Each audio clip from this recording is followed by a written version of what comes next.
How is the U.S. job market, the U.S. dating market, and potentially the U.S. political market being potentially wrecked for profit by existing tech platforms? Let's talk about it.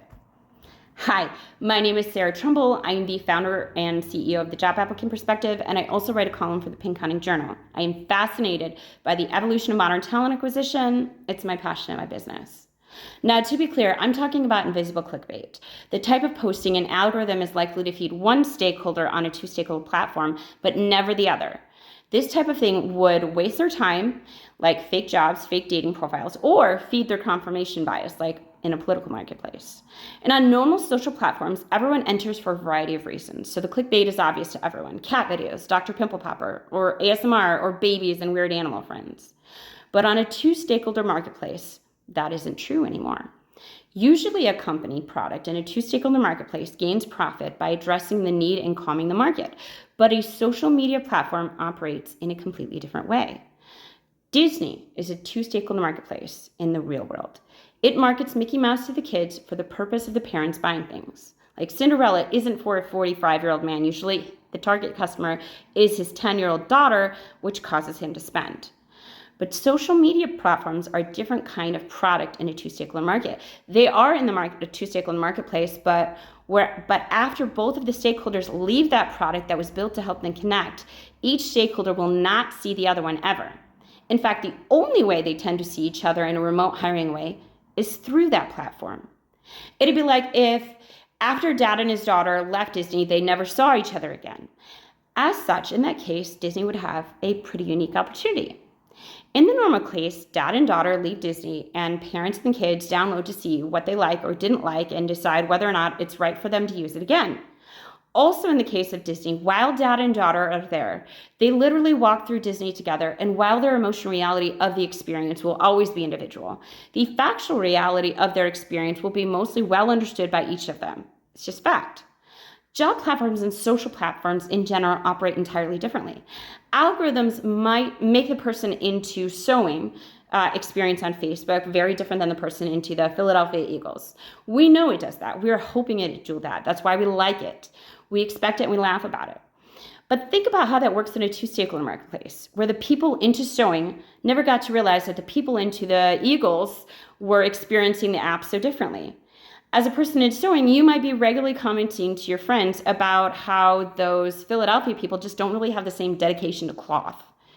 Alternatively, as a pro football fan, you might be commenting on the obvious lack of team values for the sewing people, especially if they never saw each other or spoke to each other outside of the app. They'd never clear it up. And now what I'm describing is almost certainly actively happening on most, if not all, professional platforms.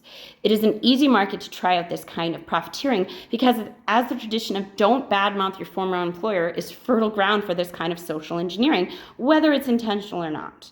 It might just be a natural outcome of a market like this. But in easily over 90% of hiring across the US, your hiring process was almost certainly likely to be overtly affected by a company that isn't the one you're getting hired by. It could be Indeed alone, or Indeed plus an ATS software, or even Indeed plus a company website plus an ATS software, plus a CRM software, plus a recruiting agency. From gas stations on Route 23 in Michigan, to community mental health care facilities in bigger cities, to doctor's offices, to others, your experience and impression of the jobs marketplace is almost 100% certain to have been affected by a company that isn't the company you want to be hired at. And every last one of those products' revenue streams is almost certainly related to the fact that they are utterly immune from your evaluation of their performance, usually because you can't even tell it's happening. Maybe a CRM or an ATS, or because they overtly extort you for good evaluations of their performance by threatening to badmouth you to the person you do want to be hired at, like recruiting firms. So they are operating in that hypothetical space where Disneyland is online and the father and daughter never knew each other beforehand and will never see each other again. And while they are subject to entirely different experiences, Disneyland doesn't have to create an enjoyable, wholesome time for the kid in order to get the dad's money. They just have to make sure that dad never gets curious and authentically tries to engage with her about why she wasn't happy with the experience. Clickbait on YouTube, aka watching too many cat videos, might impact an average person to be late to an appointment or not get their homework done. But as it's identifiable, lack of good outcomes related to clickbait are known, identifiable, and addressable. But on a jobs platform, it would function quite differently. For a job seeker to succeed in this market, they must change their resume and cover letter with appropriate keywords based on a job description on a website. So the outcome of a job seeker engaging with invisible clickbait will be increased time spent not achieving their employment goals, increased likelihood to purchase the services of a career coach, a resume writer, a job scam subscription, etc.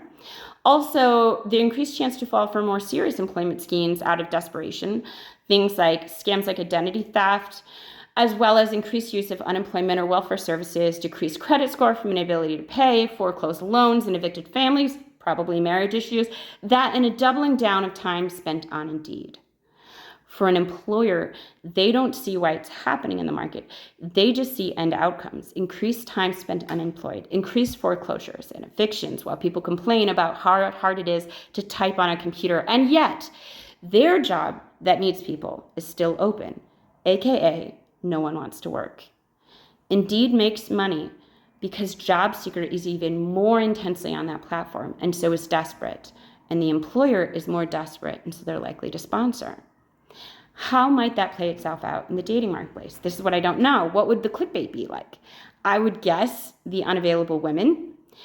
As for the political social marketplace, I think that it does potentially exist, but it might be a pop-up market that exists every 4 years.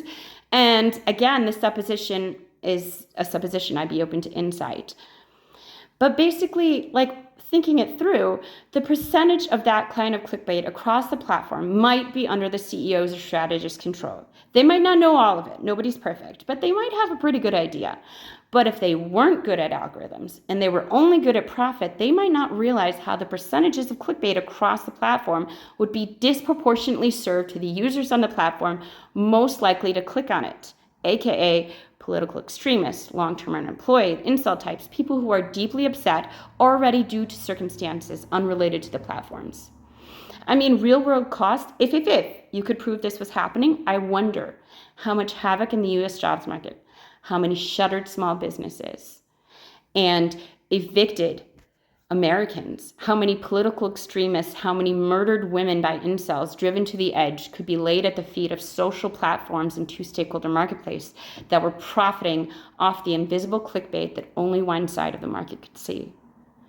Now, I'm theorizing here, but I'm way out of my depth with the dating market, and my knowledge of US politics and the way they played out on social media platforms is superficial at best. I would love to hear back from the crowd. I'm not a social scientist or an economist. I am one business owner. My field of knowledge is in talent acquisition, but I can't help but see potential parallels. So anybody who's an economist, a social scientist, someone who's spent time in dating platforms, a recruiter, I would love to hear your insight on this assessment of the US jobs market, the dating market, and potentially the political market.